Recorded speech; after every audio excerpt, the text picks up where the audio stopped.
So যেখানে ছিলাম, কটেক্সের ব্যবসাটা আপনাকে কখনোই তারা জিততে দিবে না। ওরা আপনাকে কি করবে, যে বড় বড় যে ইউজারগুলো আছে ওদের থেকে $100 $200 আর্ন করে ওদেরকে হারায়, সেই টাকার থেকে আপনাকে যদি $10 দেয় তার লস আছে, লস নেই।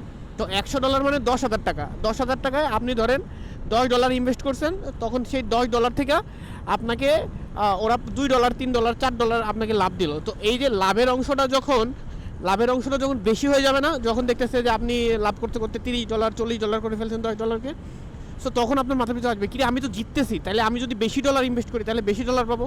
সো তখন আপনি কী করবেন, যে ঠিক আছে আমি তাহলে আরেকটু বেশি ডলার দিই। যখনই আপনি একবারে $30 ইনভেস্ট করবেন, দেখবেন আপনার টাকা গায়েব।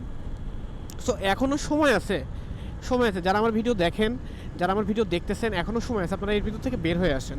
কারণ এটা একটা ফাঁদ। এই ফাঁদের ভিতরে যারা পা দিচ্ছে তারা সবাই ধ্বংস হয়ে যাচ্ছে। আমি দেখছি টিকটক একটা সাপ্রির জায়গা। টিকটক আমরা দেখি সময় পার করার জন্য। সো আমি যখন দেখতেছি শুয়ে থেকে কম্বলের মধ্যে যে একজন টেবিলের পরে লক্ষ লক্ষ টাকা রেখা ও ট্রেড করতেছে, জিততেছে, আবার ও আমারে বলতেছে যে শিওর শট দিব, তোমাকেও জিতাবো, তুমিও আসো। কেন ভাই?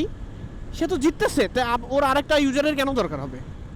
দরকার নাই তো, সে তো জিততেইছে। সে $100 ইনভেস্ট করে $200 ইনকাম করে নিল জায়গায় দাঁড়ায়, তাহলে তো তার আলাদাভাবে ইনভেস্ট করার বা আরেকজনকে ইনভেস্টমেন্টে নিয়ে আসার কোনো প্রয়োজনই নাই। সো ও কেন নিতেছে, এইগুলোও একটু বুঝতে হবে, এগুলো একটু মাথার মধ্যে নিতে হবে, আপনারা একটু বুঝেন।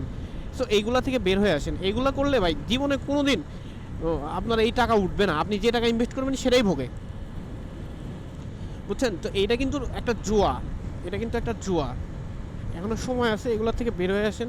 আপনি যদি ফ্রিল্যান্সিং করতে চান, অলসন ঘরে বসে কিছু করবেন, তাহলে ফ্রিল্যান্সার আছে বাংলাদেশে, ভালো ভালো ফ্রিল্যান্সার আছে যারা কোর্স করায় টাকা দিয়ে যেরকম web designer, photo designer, jewellery designer. So এরকম অনেক ডিজাইনার আছে, ওয়েব মেক করে। তো এদের সাথে কথা বলে আপনি হচ্ছে ভালো কিছু করার চেষ্টা করেন। কিন্তু এই কটেক্সের ভিতরে যায় না। কটেক্স কিন্তু একটা বাজে ওয়েবসাইট। সো এই কটেক্সের ভিতরে যারা গেছে, এরা আজ পর্যন্ত কেউ $10 জিতে আনতে পারে নাই। আর ওই যারা শো আপ করে না, এরা আপনার টাকাতেই শো আপ করে, আপনাকে ফাঁদে ফেলে আপনার টাকাতেই শো আপ করে। আমি ওই ভিআইপি গ্রুপের কথা শুনলাম। সো ওই ভিআইপি গ্রুপে যারা আছে তাদের সাথে কথা বললাম। তো ওরা বলতেছে কি যে ও 11টা শট দিছে, 9টায় হারছি। তো 2টাতে কয় টাকা দিচ্ছে ভাই? কয় টাকা দিচ্ছে? সো এইগুলো এখনো সময় আছে, বের হয়ে আসেন, এগুলোর ভিতরে ঢোকার দরকার নাই।